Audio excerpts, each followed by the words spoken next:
Hello hello नमस्कार सबैजनामा र आज चाहिँ वर्ल्ड कप क्वालिफायर सुपर 6 को म्याचमा नेपाल भर्सेस युएई नेपालको लागि पहिलो म्याच सुपर 6 को पहिलो म्याच जहाँ चाहिँ प्रतिस्पर्धीको रूपमा युएई रहेको छ जुन चाहिँ वर्ल्ड कप क्वालिफायरको दावेदारको रूपमा पनि चिनिने युएई एकदमै कडा टिम र आजको खेल भनेको नेपालको लागि एकदम चुनौतीपूर्ण रूपले भरिएको छ। हुन त नेपालका ब्याट्सम्यानहरू पनि कुनै भन्दा कोही भन्दा कम छैनन्, बलरहरूको राम्रो प्रदर्शन छ, ब्याट्सम्यानहरूको त्यस्तै प्रदर्शन छ, तर चाहिँ पछिल्लो केही म्याचहरूमा चाहिँ जुन मिडल अर्डर नचल्दा चाहिँ अलिकति नेपाललाई चाहिँ युएई हम्मे हुन्छ कि भन्ने पनि अलिकति दर्शकहरूमा चाहिँ डर चिन्ताहरू चाहिँ लागिरहेको छ। हुन त युएईका पनि एक दुईजना ब्याट्सम्यान र एक दुईजना बलरहरू बाहेक अरू चाहिँ खासै फर्ममा चाहिँ देखिँदैनन्, तर चाहिँ ओमनको कन्डिसनमा अहिलेसम्म हेर्ने हो भने नेपाल भर्सेस युएईको म्याचहरूमा चाहिँ प्राय जसो युएईले चाहिँ टी20 म्याचमा चाहिँ बाजी मारेको देख्न सकिन्छ। तर पनि विभिन्न अलिकति आक्रामक ब्याटिङ सेट बलिङ सेट साथै चाहिँ कुनै राम्रो रणनीति गराएर नेपाल अगाडि बढ्यो भने चाहिँ युएईलाई सजिलैसँग चाहिँ तपाईँको परास्त गर्न सक्छ र नेपालको लागि यो म्याच चाहिँ एकदमै इम्पोर्टेन्ट पनि रहेको छ। किन भन्दाखेरि सुपर 6मा गइसकेपछि सुपर 6मा 4वटा म्याच नेपालले खेल्नेछ। 4वटा म्याचमा चाहिँ नेपालले हुन त 3टा म्याच उसले जिते पनि 3टा म्याच जिते तापनि उसले चाहिँ वर्ल्ड कप क्वालिफायर त गर्नेछ, तर नेपालले चाहन्छ कि 4वटा मध्ये 4वटा म्याच नै उसले चाहिँ जित्न चाहन्छ। हुन रूपमा सामान्य रूपमा हेर्ने हो भने नेपालले 4वटा म्याचहरू चाहिँ खेल्ने मध्ये सबैभन्दा एकदम बलियो प्रतिस्पर्धीको रूपमा चाहिँ युएईलाई हामीले लिन सकिन्छ।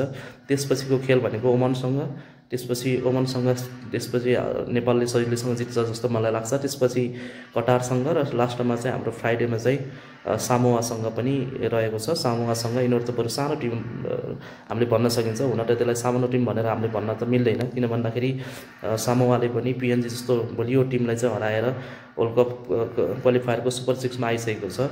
अब सम्भवत रूपमा हेर्दाखेरि चाहिँ हाम्रो नेपालको विशेष टप अर्डर कुशल भोटेलको साथमा आसिफ शेख जुन रूपमा टप अर्डर आइरहेको छ, उनीहरूको रिसेन्टली हेर्ने हो भने उनीहरूको फर्म राम्रो देखिन्छ।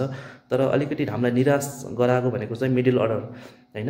मिडल अर्डरमा चाहिँ जुन चाहिँ रोहित पौडेल क्याप्टेन आफै, त्यसै गरी चाहिँ कुशल मल्ल सन्दीप जोराको अलिकति फर्म नआउँदाखेरि चाहिँ अलिकति हाम्रो चाहिँ ब्याट्सम्यानहरूले फर्म नदेखिँदाखेरि चाहिँ अलिकति नेपाललाई हम्मे पर्ने पो हो कि भन्ने खालको अलिकति डर पनि छ। त्यसै कारणले गर्दा आजको म्याच यो जुन चाहिँ 4:15मा सुरुवात हुँदैछ नेपाल भर्सेस युएईको म्याच, जसमा चाहिँ अलिकति धैर्य धारण गरेर खेल्नुपर्ने, क्याप्टेनले पनि अलिकति क्याप्टेन्सी जिम्मेवारीपूर्वक खेल्नुपर्ने जस्तो मलाई देखिन्छ। त्यसै गरी अब कुशल मल्लको अलिकति हेर्ने हो भने फर्म राम्रोसँग आएको छैन। उनको ठाउँमा बरु आदिल आलम उनलाई चाहिँ बेन्चमा राखेर आदिल आलमलाई चाहिँ हामीले चाहिँ स्क्वाडमा 11 स्क्वाडमा हामीले राख्न सकिने जस्तो देखिन्छ। त्यसै गरी सन्दीप जोरा पनि हुन त उनको फर्म उनीहरूलाई पनि आफूलाई चाहिँ रियलाइज भइसकेको होला, हामी पनि फर्ममा छैनौँ, हामीले चाहिँ अब चाहिँ के गर्नुपर्छ भन्ने उनीहरूलाई रियलाइज चाहिँ हुनसक्छ। र उनीहरूको सन्दीप जोराको ठाउँमा पनि यदि साटफेट गर्ने नै हो भने आरिफ शेखलाई चाहिँ राख्न सकिन्छ।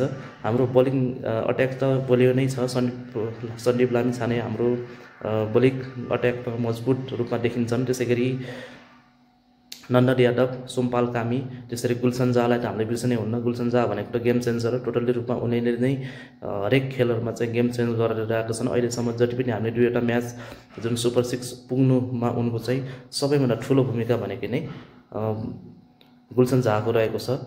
सरस्वती हेर्दाखेरि अलिकति डर केमा पनि लागिरहेको छ भन्दाखेरि चाहिँ जापानसँग पनि जुन रूपमा एउटा टक्करको खेल थियो, नेपालले हम्मे जापानसँग म्याच नेपाललाई जित्न हम्मे परेको थियो।